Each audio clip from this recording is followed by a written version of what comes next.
Le supliqué a mi exesposo que me aceptara de vuelta después de mi infidelidad, pero dijo que no podía perdonarme, porque lo había roto por dentro.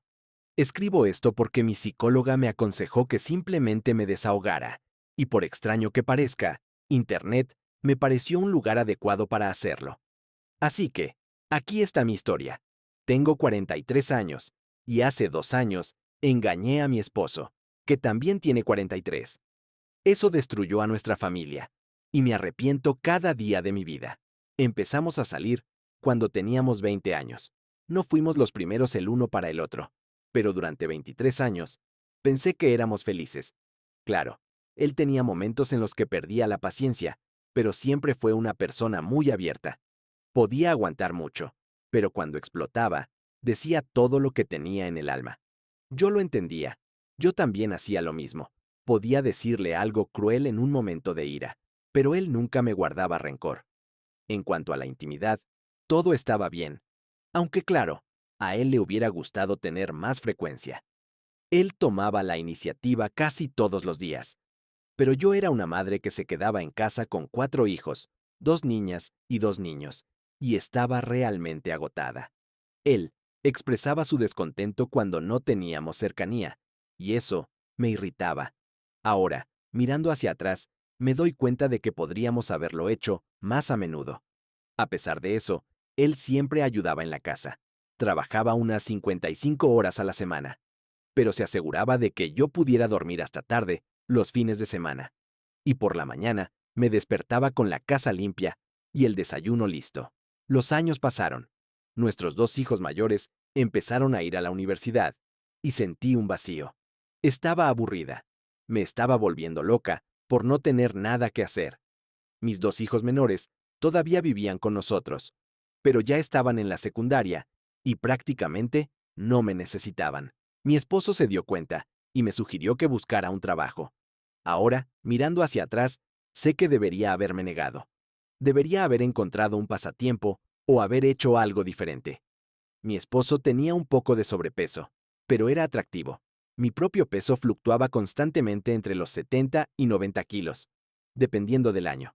Cuando volví a trabajar como especialista, no pude evitar sentirme bien. No había trabajado en 20 años y fue agradable volver a un entorno social. Unos meses después, empecé a pasar tiempo con colegas más jóvenes, que tenían unos 26 años. Mi esposo me apoyó, porque yo no tenía amigas. De hecho, yo misma lo había animado a socializar más con sus compañeros, así que pensé que era justo que yo hiciera lo mismo. Pero estas chicas empezaron a meterme ideas extrañas en la cabeza. Decían que podía aspirar a más, que podía encontrar a alguien mejor, que mi esposo no era tan atractivo, que me estaba frenando. Incluso uno de mis colegas hombres dijo que mi esposo era un beta pretendiendo ser un alfa. Y yo me lo creí. En ese momento, me pareció que mi esposo hablaba mucho, pero no hacía nada.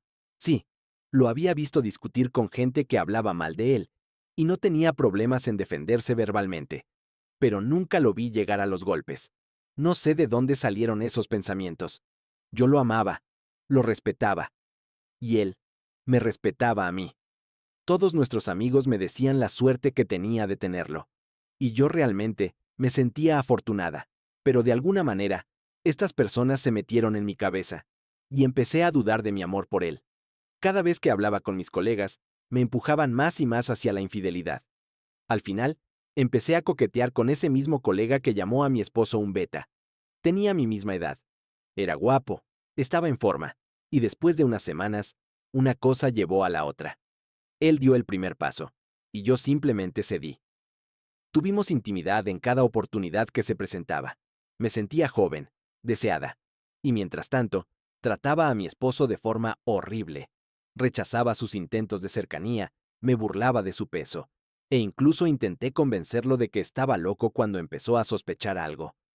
No entendía en absoluto lo que me estaba pasando. Mirando hacia atrás, no sé por qué actué así. No reconozco a la mujer en la que me convertí. Me di cuenta de lo mal que estaba todo, cuando durante la cena, mi esposo aplastó un vaso de vidrio en su mano, mirándome con odio. «¡Tienes un chupetón!», escupió, mientras se vendaba la mano antes de irse al hospital. Mis hijos me miraron en estado de shock. Los ojos de mi hijo mayor se pusieron rojos de ira y salió corriendo de la habitación. Llamé a mi amante y le grité, pero él solo respondió que quería marcar su territorio. Sentí náuseas de asco. Por primera vez, me arrepentí de verdad de lo que había hecho. Tarde en la noche, mi esposo volvió a casa. Me miró directamente a los ojos y me preguntó cuánto tiempo llevaba pasando esto. Quise mentir, quise negarlo todo, pero vi la expresión de su rostro y respondí honestamente. 5 meses. ¿Llegaste a ese nivel de intimidad con él? Me quedé en silencio. Me rodeó, se detuvo junto a mi oído y lo suficientemente bajo como para que solo yo lo oyera, dijo: «Quiero el divorcio, traidora». Me enfadé. Él nunca me había hablado en ese tono. Lo único que pude hacer fue llorar, sobre todo cuando vi a mis hijos de pie al final de la escalera.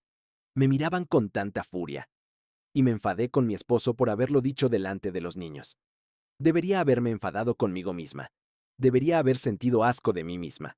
Pero estaba cegada. Mi esposo se desconectó emocionalmente al instante, como si hubiera accionado un interruptor. Y en ese momento, su amor por mí desapareció. Mis colegas me apoyaron. Me convencieron de que estaba tomando la decisión correcta, que ahora podría pasar más tiempo con mi amante. Y yo les creí. No quise alargar nuestra separación. Mi esposo se mudó de la casa. Alquiló un apartamento a un par de kilómetros. Mis hijos empezaron a tratarme como basura. Y mis hijas simplemente dejaron de hablarme. Mi amante empezó a venir a mi casa, a pesar de mis protestas. Simplemente aparecía. Esto enfurecía a los niños, pero a él no le importaba. Un día, cuando mi exesposo vino a buscar a los chicos, mi amante estaba allí. Él era físicamente más imponente que mi ex, pero mi esposo solo sonrió y dijo: «Ahora no». Lo dijo con una sonrisa. «Ahora no. Pero pronto, muy pronto». Después de que se fue, yo estaba furiosa. Le dije a mi amante que su comportamiento era inaceptable, pero me ignoró. Y cuando no me calmé, me gritó. Eso me asustó. Con el tiempo, mi amante empezó a dictar qué debía comer, qué ropa usar. Me decía cosas horribles cuando nadie podía oírnos. Y yo dejé que sucediera. Cuando nuestro divorcio se finalizó, acordamos dividir los bienes, 50-50, y yo le pagué a mi esposo su parte de la casa. Oficialmente, teníamos la custodia compartida, pero mis hijos se negaron. Decidieron no vivir conmigo y se mudaron con su padre. No había visto a mis hijas mayores en mucho tiempo. No contestaban mis llamadas. Me enteré de que una de ellas tenía una relación seria solo cuando mi esposo lo mencionó de pasada. Pero el momento más doloroso fue al firmar los papeles. Cuando lo vi quitarse el anillo de bodas y ponerlo sobre el documento, me costó respirar. Miré ese anillo, tomé el bolígrafo y me quedé paralizada. En ese instante, comprendí la magnitud del desastre que había causado. Había destruido mi matrimonio. Había destruido mi relación con mis hijos. Y posiblemente, ahora estaba en una relación abusiva. Rompí a llorar. Me faltaba el aire. Estaba demasiado abrumada. Pero finalmente, firmé los papeles. Una semana después del divorcio, mi amante me golpeó por primera vez. Le estaba contando sobre mi día. Rocé accidentalmente la mesita de noche y su teléfono cayó al suelo. Me miró, me dio una bofetada y me llamó torpe. Llamé a mi exesposo. Lo primero que preguntó fue: ¿está tocando a nuestros hijos? Respondí que no. Y simplemente colgó. Esa noche, lloré sin parar. Pronto, el amante dejó de contenerse. Me ponía la mano encima cada vez más a menudo. Y esto continuó durante 2 meses. En ese momento, sentía que me lo merecía. Mi ex nunca me había pegado, pero mi amante sí. Lo veía como mi karma. Todo terminó cuando golpeó a mi hija, que había vuelto a casa de la universidad por la cuarentena. Era la única de mis hijos que se quedaba conmigo. Un solo llamado de ella fue suficiente para que mi ex viniera. Le ofreció a mi amante que diera el primer golpe. Y luego le dio una paliza brutal. Durante todo el tiempo, su rostro permaneció como una piedra, sin una sola emoción. Le rogué que se detuviera. Él miró el rostro de nuestra hija y preguntó con qué mano la había golpeado. Luego le rompió el brazo derecho de un pisotón. Cuando todo terminó, mi ex agarró a mi amante por el cuello de la camisa y lo sacó de la casa, sin mirarme ni una sola vez, sin reconocer mi presencia. Lo llevó al hospital y les dijo a los médicos que se había caído por las escaleras. Mi esposo se quedó al lado del amante. No sé de qué hablaron. Al día siguiente, él renunció a su trabajo y desapareció de mi vida. Yo seguí trabajando, y mi ex esposo empezó a salir con mis amigas solteras, incluso con un par de mis colegas. Una de ellas era la misma chica que me convenció para que lo engañara. Me enteré más tarde, cuando la oí quejarse a otras colegas de que tuvieron un encuentro muy intenso, y que luego él dejó de contestarle el teléfono. Eso me dolió. Supongo que lo hacía a propósito. Intenté salir con otros hombres, pero nada funcionaba. Soy una madre soltera con 4 hijos, y eso los asustaba a todos. Mirando hacia atrás, me doy cuenta de que ni siquiera mi amante podía satisfacerme como lo hacía mi ex. Y entonces me pregunté, ¿por qué permití que esto sucediera? Yo era feliz. ¿Cómo dejé que me manipularan de esa manera? No lo entiendo. En ese periodo, la casa era un silencio total. Mis hijos se encerraban en sus habitaciones o estaban en casa de su padre. Mis hijas, excepto una, me evitaban. Me dolía profundamente. Mi ex vio lo que estaba pasando y organizó una reunión familiar. Todos los hijos se reunieron en la casa. Yo estaba feliz de verlos juntos, pero ellos no querían estar allí. Se enfrentó a mí. Empezó a decirles que debían hablarme. Entonces, mi hijo menor me llamó zorra. Fue como un puñetazo en el pecho. Lo miré, sin poder creerlo. Mi ex esposo le gritó delante de mí. ¿Alguna vez me has oído llamar así a tu madre? Rugió. El niño negó con la cabeza en silencio. Tu madre cuida de ti. Te ama. Vas a respetarla. Lo que pasó entre nosotros no tiene nada que ver contigo.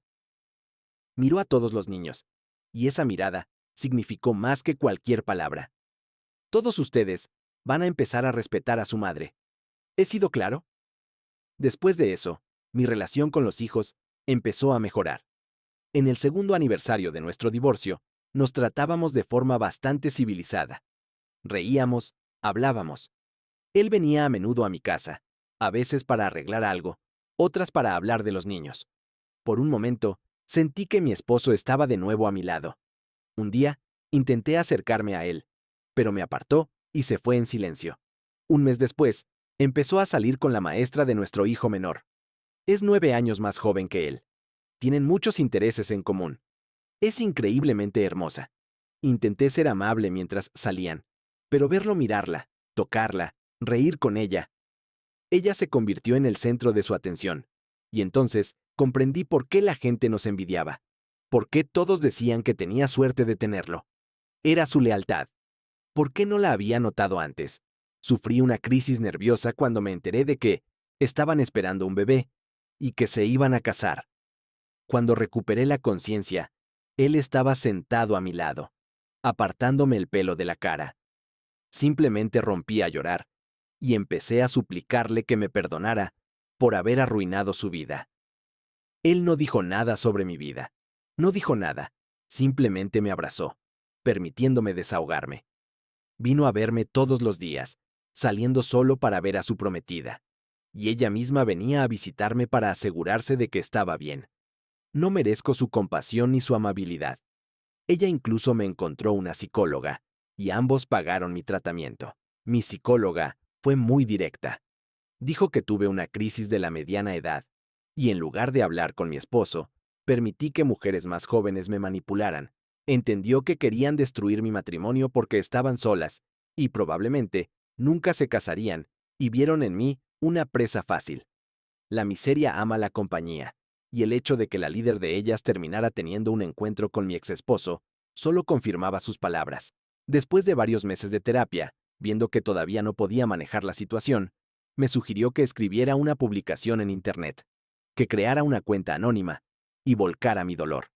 Es una especie de terapia, una alternativa única a las sesiones grupales. La nueva esposa de mi ex Es una persona maravillosa. A menudo viene a verme. Comprueba que todo esté bien. Habla conmigo. Y por mucho que quiera odiarla, no puedo. Es demasiado buena. Y sus gemelos son un milagro. Mi exesposo también pasa a veces para asegurarse de que estoy comiendo, de que estoy bien.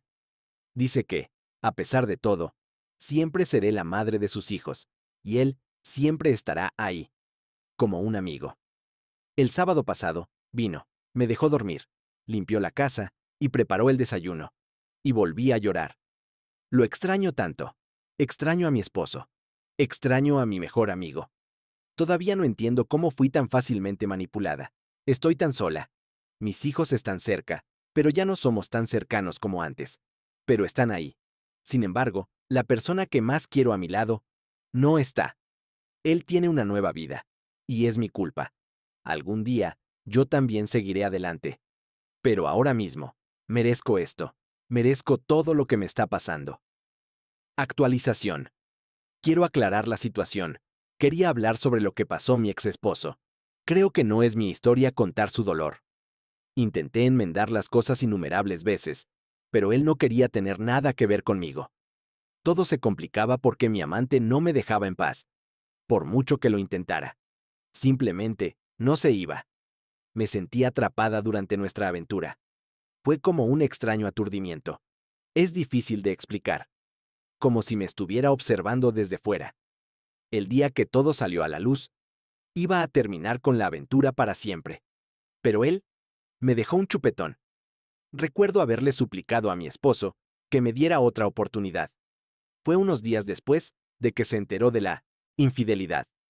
Simplemente me miró y se fue. Habló conmigo solo 3 veces después de eso. Cuando intentó ser civilizado al firmar los papeles del divorcio. Cuando lo llamé después de que el amante me golpeara. Y al día siguiente, de que casi matara a mi ex amante. Ese día, me lo dijo todo. Como ya dije, tiene la costumbre de acumular la ira durante mucho tiempo y luego explotar. Me gritó, me habló de las estúpidas decisiones que había tomado, cómo lo había engañado, cómo lo había destruido, cómo no tuvo el lujo de llorar nuestro matrimonio porque tenía que ser fuerte por los niños. Y yo solo lloraba, porque entendía que había roto a ese hombre. A ese hombre fuerte que, si se lo hubiera pedido, habría encontrado la manera de congelar el mismo infierno por mí. Me disculpé, pero no quiso escuchar mis disculpas. Dijo que mi ex amante nunca más me molestaría. Y se fue. Pasó un año antes de que empezara a hablarme con normalidad. Antes de eso, simplemente no quería verme. Cuando empezó a salir con mujeres, yo no dije nada. Entendía por qué lo hacía, y sentía que se había ganado ese derecho. Después de esa reunión familiar, cuando exigió que los niños volvieran a hablarme, empezó a comportarse de forma civilizada conmigo por el bien de ellos. En ese momento, comprendí de verdad lo que había perdido. Después de eso, mis hijos comenzaron a volver a mí lentamente. El menor fue el que más tardó. Pero me esforcé. Dios, ¿cómo me esforcé por arreglar nuestra relación? Los niños se convirtieron en mi principal prioridad. Cuando vieron que me estaba esforzando, empezaron a abrirse gradualmente a mí. Pero ya no era como antes.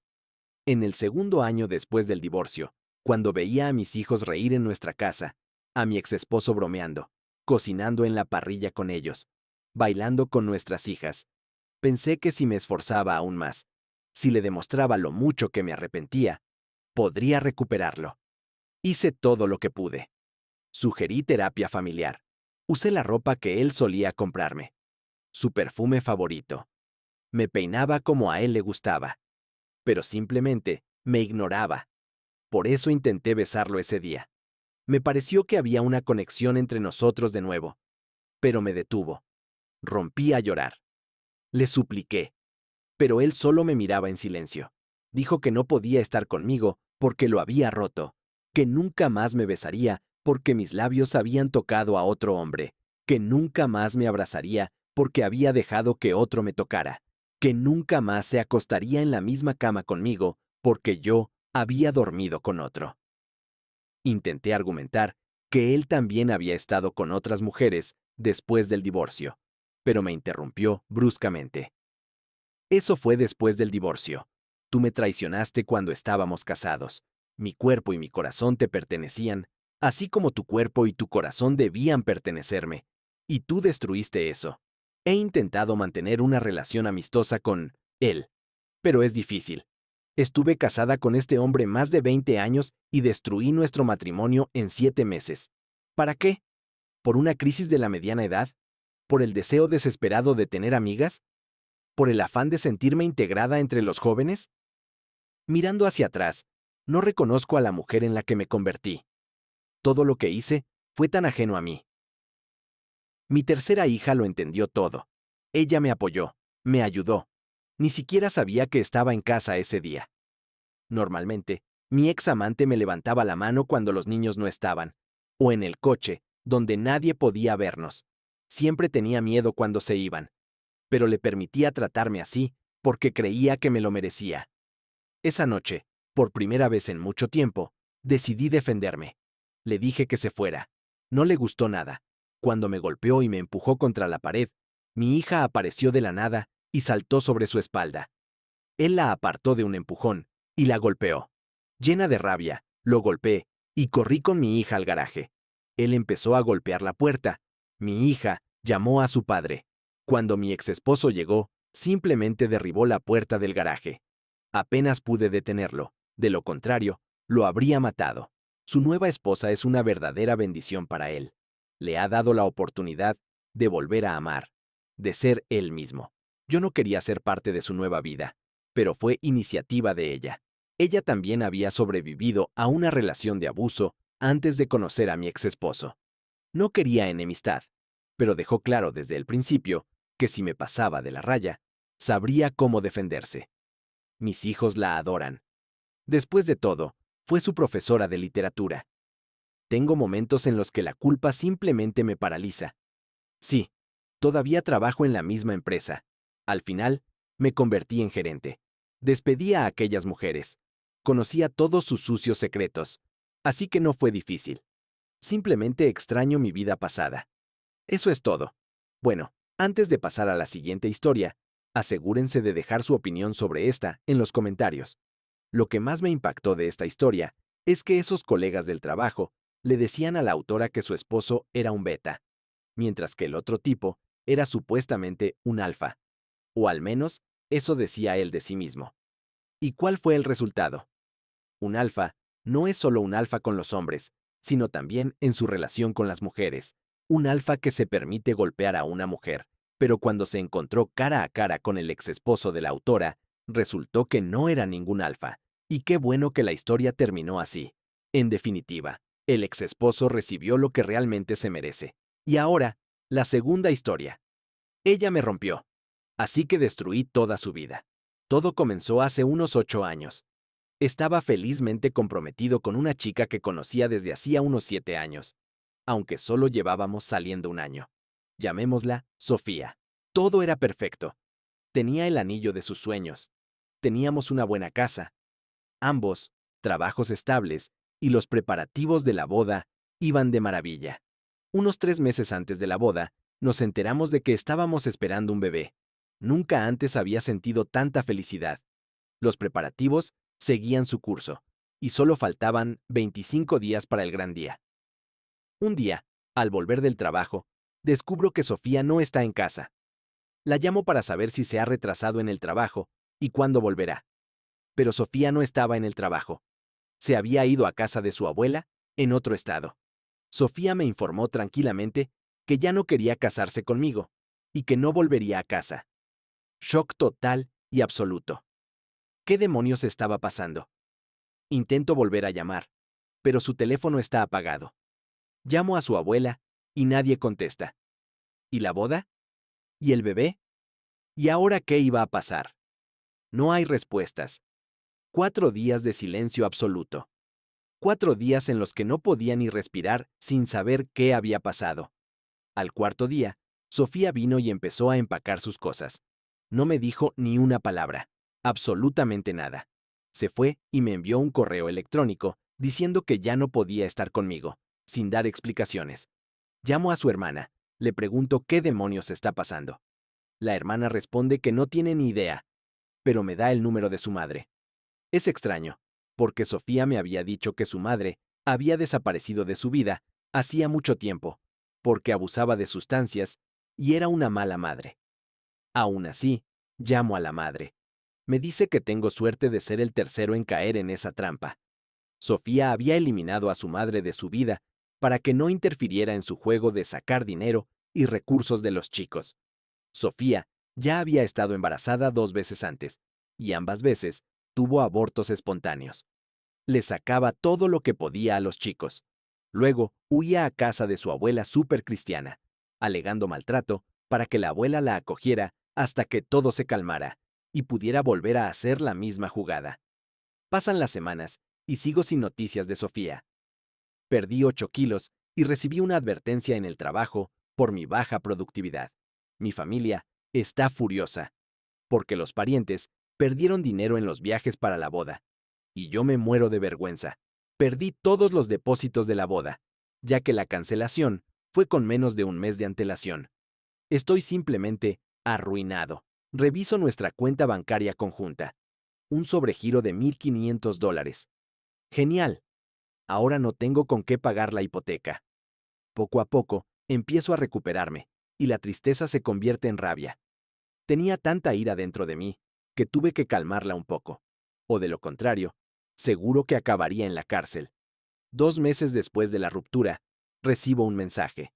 Tuve un aborto espontáneo. Por tu culpa tuve demasiado estrés, y ahora mi hija está muerta. ¿Hija? ¿Iba a tener una hija? ¿Y me culpas a mí por esto? Se acabó. Voy a acabar con esa desgraciada. No, voy a hacerla pedazos. Unos días de alcohol me ayudan a superar de nuevo la tristeza y a recuperar la furia. Allá vamos. La mayoría de las cosas de Sofía todavía están en mi casa. Tendré que renunciar a la casa, ya que no puedo pagarla. Empiezo a empacar sus cosas para deshacerme de ellas, pero accidentalmente encuentro algo interesante. Su currículum y una chequera de su cuenta bancaria personal. Leo su currículum, y es pura mentira, como todo lo demás. Me siento en el ordenador, creo nuevas direcciones de correo electrónico, y envío una larga carta WhatsApp a su oficina corporativa, detallando, línea por línea, todas sus mentiras. Fue increíble. Operación Chequera. Falsifico su firma en cada cheque. Los arranco todos del talonario.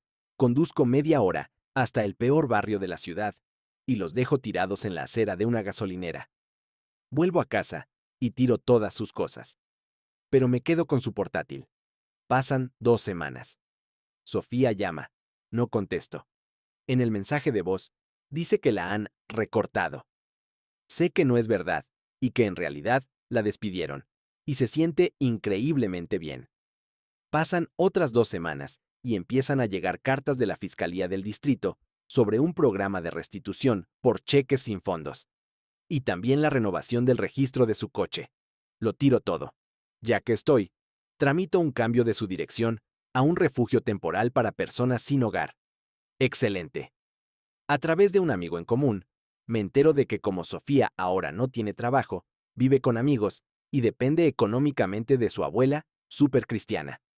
Entro en su portátil. Creo una nueva dirección de correo electrónico, diferente de la suya real, por un solo número. Le envío a la abuela un video que había guardado de Sofía en un momento íntimo consigo misma. El asunto del correo era: Hola abuela, mira el video por el que perdí el trabajo. La respuesta llega rápido. Eres repugnante. Espero que tu nuevo trabajo pague bien, porque no te apoyaré si te comportas así. Vaya, 2 pájaros de un tiro. Vergüenza y problemas financieros. Pasan las semanas y me llaman de una empresa de alquiler de muebles. ¿Qué demonios? Ah, quieren que les devuelva todos los muebles de Sofía. No tenía ni idea de que los había alquilado con opción a compra. Les digo que no tengo los muebles. Discuten y dicen que ella afirma que los tengo. Insisto, no hay muebles y no tengo ni idea de dónde están. Esa misma noche, quemo todos los muebles en el patio trasero. Una deuda de $4,500. Excelente. Me entero de que Sofía ha encontrado un nuevo trabajo, y mientras planeo mi próximo movimiento, escucho una noticia increíble. Sofía fue arrestada y encarcelada por robo. Resulta que tuvo problemas de dinero, y robó $4,000 de la caja registradora. Y la pillaron. Oh, Dios mío, esto es magnífico. Se metió ella sola en el lío. Pasan meses sin noticias, y de repente me informan que la abuela la sacó bajo fianza a los pocos días, y que aceptó un acuerdo con la fiscalía, obteniendo antecedentes penales, 2 años de libertad condicional y la obligación de restituir el dinero. Destruida. Estoy satisfecho, y decido parar aquí. Mi venganza se ha cumplido. Es hora de seguir adelante. Un par de meses después, suena el teléfono. Es una empresa de recuperación de bienes. Buscan a Sofía para embargarle el coche. Bueno, el último clavo en el ataúd. Hago unas cuantas llamadas, averiguo su dirección y se la doy a la empresa. Me agradecen y me ofrecen $50 de recompensa si encuentran el coche. No es necesario. Es un regalo de mi parte. Ahora Sofía es una delincuente sin trabajo y madre soltera de un niño de algún tipo al azar. Vive en un apartamento con su hermano y la novia de este. Y yo estoy felizmente casado. Tengo una hija maravillosa y una vida excelente. Ayer recibí un mensaje de Sofía. Felicidades por tu matrimonio y tu hija. Me alegro de que seas feliz. Le respondí, lárgate. Me bloqueó. La vida es buena. A veces, tomar el camino de la venganza es la mejor manera de sanar el alma. Bueno, y con esto termina esta historia. Escriban en los comentarios su opinión. ¿Qué sentimientos experimentaron al presenciar esta venganza? ¿Se sintieron muy satisfechos o les pareció excesiva la reacción del autor? Yo, sinceramente, sentí ambas cosas. Sentimientos encontrados. Gracias por ver este video hasta el final. No se pierdan nuestros videos anteriores, que pueden ver justo aquí. Y mucha suerte.